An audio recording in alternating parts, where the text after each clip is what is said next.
Congress party ఒక సీటుకు పోటీ చేస్తూ మరి అనేక రకాలుగా ఆరోపణలు చేసే జరిగింది. కాంగ్రెస్ ఆరోపణలు ఈరోజు ఏ ఓటర్స్ పట్టించుకునే పరిస్థితి లేదు. ముఖ్యమంత్రి మాటలను ఎవరు కూడా ఖాతరు చేసే పరిస్థితి లేదు. ముఖ్యమంత్రి మాటలకు విలువనిచ్చే పరిస్థితి లేదు.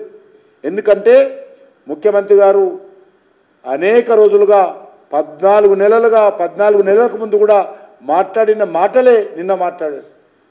నేను ముఖ్యమంత్రి అయ్యాను అనేటువంటి విషయం మర్చిపోయి ఆయన మరి దిగజారి మాట్లాడడం జరిగింది.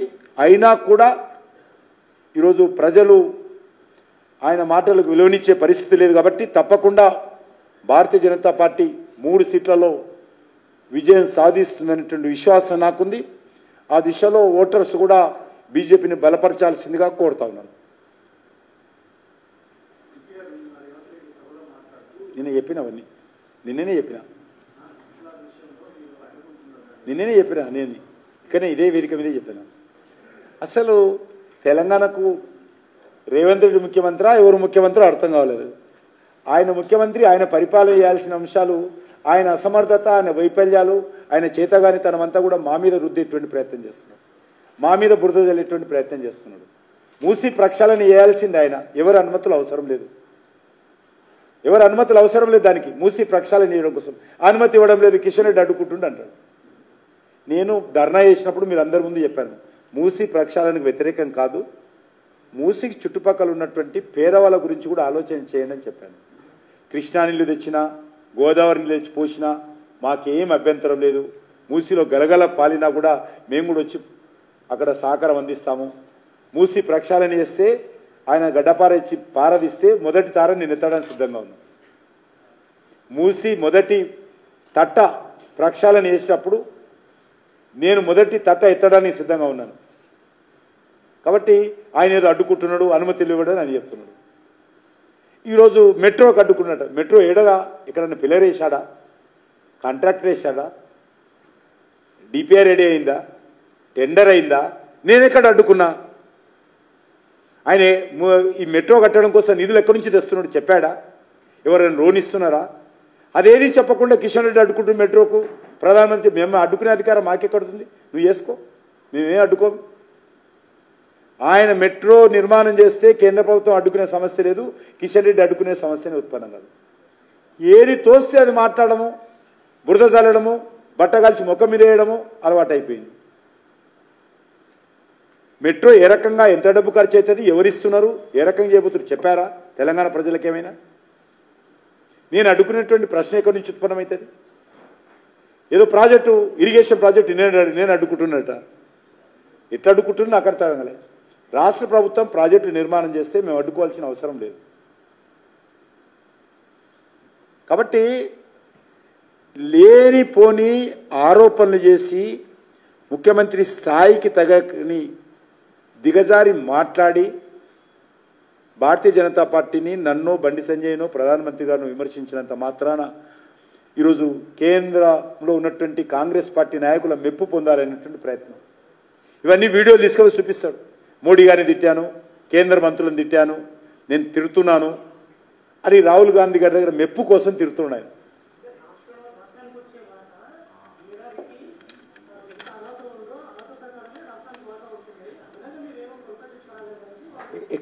ఎవరు ఎక్కడ మన ప్రింట్ అవుతున్నాయి అర్థంగా ప్రింట్ తీసుకురావడానికి వాటాల ప్రకారం వాటాలు వస్తాయి, అడిషనల్గా ఎట్లా వస్తాయి ఇదే. కానీ అది ఎట్లా అట్లా రావు ఏ రాష్ట్రమైనా. ఇప్పుడు ఆయన సికింద్రాబాద్ కాన్స్టిట్యుయెన్సీ కాలో లేకపోతే ఆదిలాబాద్ కానీ ఎట్లా ఇస్తున్నాడు ఆయన? అన్ని జిల్లాలకు ఎట్లా ఇస్తున్నాడు ఆయన అట్లే ఇస్తాడు. ఈరోజు ఎక్కడ లేని విధంగా రీజనల్ రింగ్ రోడ్ శాంక్షన్ చేయించిన ఆయన ముఖ్యమంత్రి కూడా లేడు. ఆయన అడగ ఆయన తెలియదు కూడా. రీజనల్ రింగ్ రోడ్డు ఏ రాష్ట్రంలో లేని విధంగా తెలంగాణ రాష్ట్రం తెచ్చాం ప్రధానమంత్రి గారు నొప్పించి. మరి ఈయన ఏం చేస్తున్నాడు? ముఖ్యమంత్రి ఆయనే కదా. ఆయన పోయాడు ఈరోజు కేటీఆర్ లేకపోతే హరీష్ రావు కూడా మాట్లాడుతున్నాడు. ఆ రోజు పోలీసులను పెట్టి ముళ్ళ కంచె చేసి ఆంధ్రప్రదేశ్ నీళ్లు ఎత్తుకపోతూ ఉంటే ఫామ్ హౌస్లో అనుకున్న ముఖ్యమంత్రి ఆయన ఏం చేశాడు? ఈరోజు తప్పకుండా దీన్ని సమిష్టిగా రాజకీయాలకు అతీతంగా పోరాటం చేయాలి. దానికి సంబంధించిన వివరాలు మీకన్నా చెప్పాలి కదా పత్రిక వాళ్లకు, ఇన్ని నీళ్ళు ఎత్తుకపోయారనేది రాష్ట్ర ప్రభుత్వం.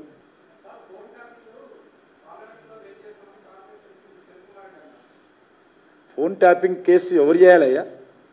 ఎవరు చేయాలి? ఎవరు హోంమంత్రి ఇక్కడ? ఎవరు ముఖ్యమంత్రి?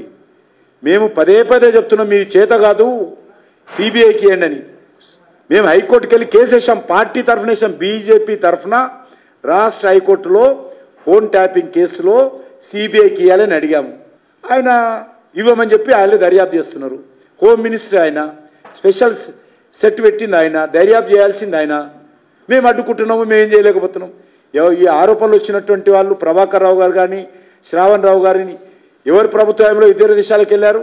ఈయన ముఖ్యమంత్రి అయిన తర్వాతనే పోయారు కదా. ఈరోజు విదేశాల నుంచి తీసుకురావాలంటే ఎట్లా తీసుకొస్తారు? ఆయన ఉన్నారు కదా బండి సంజయ్ గారిని, ఆయన కేంద్ర మంత్రి అనేది తెలియకపోతే ఐఏఎస్ ఆఫీసర్ని పెట్టుకొని వివరాలు తెలుసుకోవచ్చు అన్నాడు కదా. ఈయన కూడా తెలుసుకోవాలి కదా.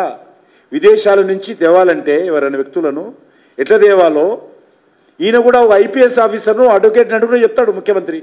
అది కూడా అడగడు ఆయన. తేలేదు కేంద్ర ప్రభుత్వం, తేలేదు అంటే దానికి నియమ నిబంధనలు ఉంటాయి.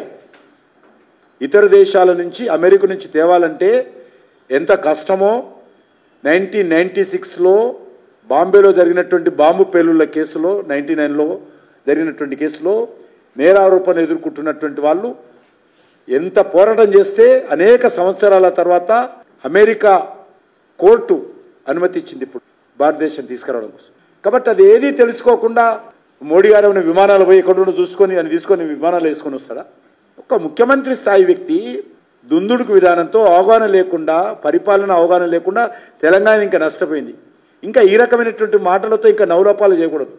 మేము చెప్తున్నాం కదా, ఖచ్చితంగా సిబిఐకి ఇస్తే దాన్ని తేల్చేసే బాధ్యత మాది. ఏం చెప్పాడు? శ్రీకాళహస్తి సిబిఐ దర్యాప్తు చేయాలని ఉత్తరం రాశారు కాంగ్రెస్ పార్టీ. ప్రతిపక్షంలో ఉన్నప్పుడు ఆ యొక్క కాళేశ్వరం ప్రాజెక్టు మీద దర్యాప్తు జరపాలని సిబిఐకి, వాళ్ళ అధికారంలోకి వచ్చిన తర్వాత మాట మార్చారు. ఔటర్ రింగ్ రోడ్డు సిబిఐ దర్యాప్తు జరపాలని ప్రతిపక్షంలో ఉన్నప్పుడు డిమాండ్ చేశారు. కాంట్రాక్ట్ మీద అధికారంలోకి వచ్చిన కూడా మాట మార్చారు. ఫోన్ ట్యాపింగ్ విషయంలో సిబిఐ దర్యాప్తు జరపాలని డిమాండ్ చేశారు. అధికారంలోకి వచ్చిన తర్వాత మాట మార్చారు. పవర్ పర్చేస్ అగ్రిమెంట్ మీద సిబిఐ దర్యాప్తు జరపాలని డిమాండ్ చేశారు. అధికారంలోకి వచ్చిన తర్వాత మాట మార్చారు. ఈరోజు భూముల కుంభకోణం మీద దర్యాప్తు జరపాలని డిమాండ్ చేశారు. మేడిగడ్డ మీద మేడిగడ్డ మీద కూడా దర్యాప్తు జరగాలని డిమాండ్ చేశారు. అధికారంలోకి వచ్చిన తర్వాత మాట మార్చారు. కాబట్టి అధికారంలో ఆయన ఉండి, ముఖ్యమంత్రి ఆయన ఉండి, ఆయన చేయగాక వైఫల్యం చెంది జైల్లో అరెస్ట్ చేసినటువంటి వాళ్ళు కూడా బెయిల్ తీసుకొని బయటకు వస్తూ ఉంటే నోరెల్లబెట్టి చూస్తూ బీజేపీ మీద విమర్శిస్తాడు.